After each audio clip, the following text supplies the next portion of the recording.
A call to the Muslim world. Fear none but Allah. Brothers and sisters, today I speak not to one nation, not to one people, but to the entire Muslim Ummah, billion strong across this earth. We are told that we are one body, one nation under Allah. Yet look at us scattered, divided, silenced, and complicit.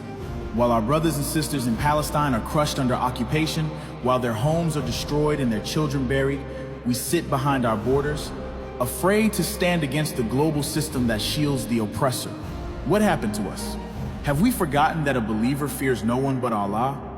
That our faith teaches us to stand firm against tyranny and injustice, even if the whole world unites against us? Have we become so weak that we tremble before the so-called powers of this world, while forgetting the power of the Almighty? Israel is small. They are few in number. Yet they occupy, they kill, and they boast. And why?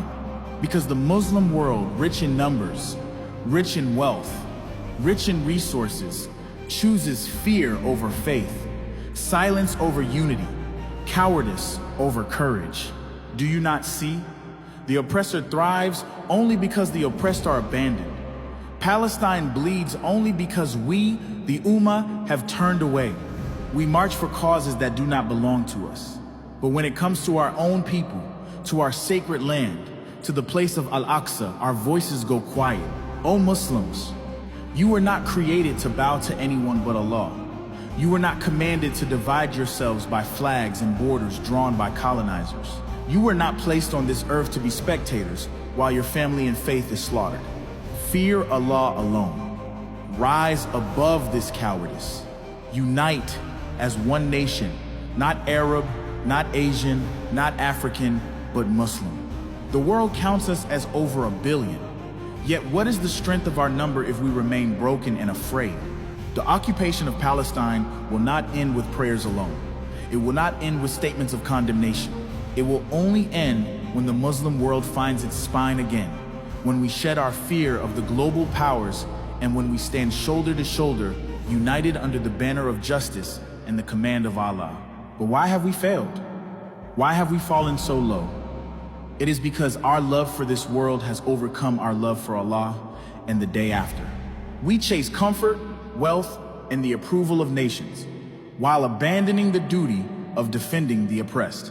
We cling to the life of this world while forgetting that it is nothing but a passing shadow. Have you forgotten what Allah has told us? That the soul of a single Muslim is more sacred than the Kaaba itself, more precious than any stone or holy place? Yet look at us, when one soul cries out, we ignore it.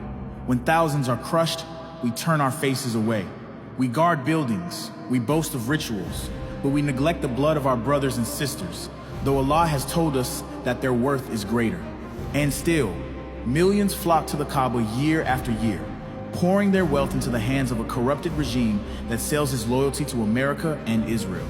We strengthen the very rulers who betray us, who hand the treasures of the Ummah to those who fund the bombs that fall on our people.